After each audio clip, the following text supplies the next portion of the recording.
क्या होगा जब आपकी अपनी बहन ही आपकी जान लेने लगे और फिर भी आपको उसी को बचाना पड़े? यही कहानी है तंजीरों की। एक ऐसा लड़का जिसके पास अब खोने के लिए कुछ नहीं बचा सिवाय अपनी बहन के।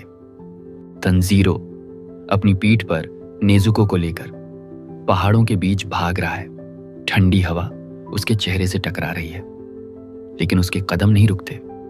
उसकी सांस तेज है, शरीर थका हुआ है, लेकिन उसके दिमाग में सिर्फ एक बात है, मुझे नेजुको को बचाना है।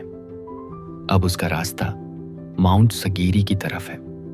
दिन में धूप से बचाने के लिए उसने नेजुको के लिए एक बांस की टोकरी बनाई है। वो खुद धूप में जलता है, लेकिन अपनी बहन को बचाता है।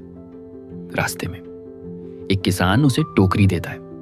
किसान पैसे लेने से मना करता है, लेकिन तंजीरो जबरदस्ती उसे पैसे देता है, क्योंकि उसकी हालत चाहे जैसी हो, उसका दिल अब भी साफ है। रात हो जाती है। तंजीरो नेजुको को टोकरी में छुपाकर जंगल के अंदर बढ़ता है।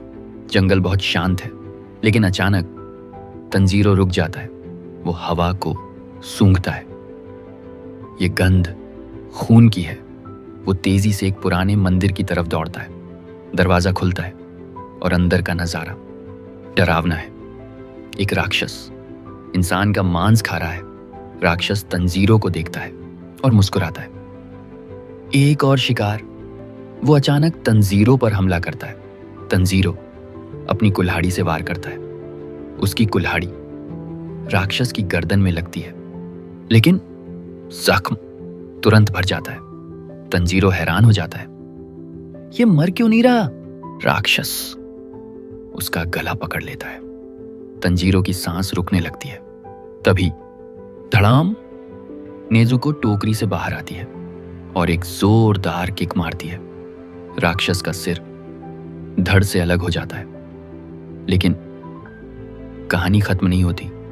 कटे हुए सिर की आंखें फिर से खुलती हैं। उसका शरीर फिर से हमला करता है। तंजीरो चौंक जाता है, लेकिन इस बार वो डरता नहीं। वो जल्दी से सोचता है। वो सिर को पकड़ता है और उसे पेड़ पर अपनी कुल्हाड़ी से फंसा देता है।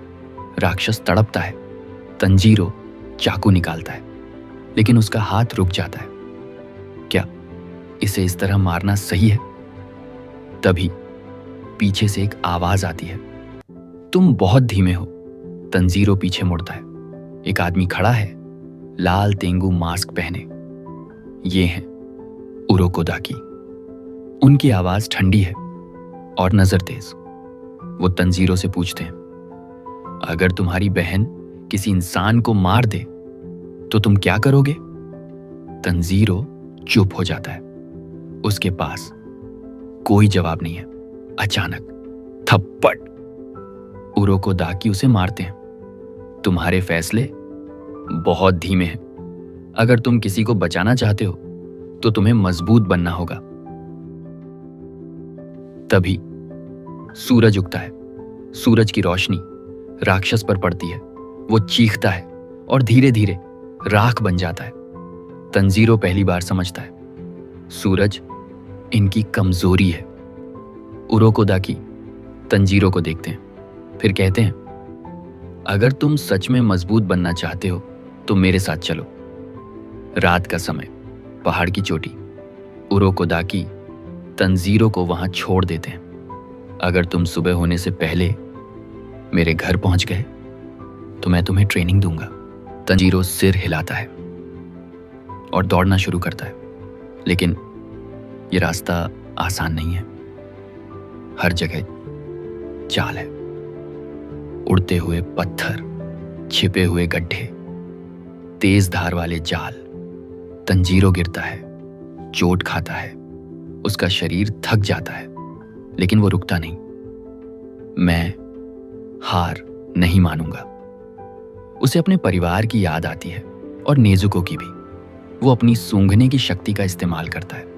अब वो हर खतरे को पहले ही महसूस करने लगता है। धीरे धीरे वो जाल से बचने लगता है, खून से लथपथ, कपड़े फटे हुए, लेकिन उसका इरादा मजबूत है। और आखिर में सुबह होने से ठीक पहले वो दरवाजे तक पहुंच जाता है। वो गिर जाता है। उरोकोदाकी दरवाजा खोलते हैं, उसे देखते हैं और फिर उसे अपने पास खींच लेते हैं। तंजीरो कामाडो, मैंने तुम्हें स्वीकार किया। एक लड़का जिसने सब कुछ खो दिया, अब एक नई ताकत पाने की राह पर है। लेकिन असली लड़ाई अब भी शुरू हुई है। क्या वो अपनी बहन को बचा पाएगा या ये रास्ता उसे अंधेरे में ले जाएगा?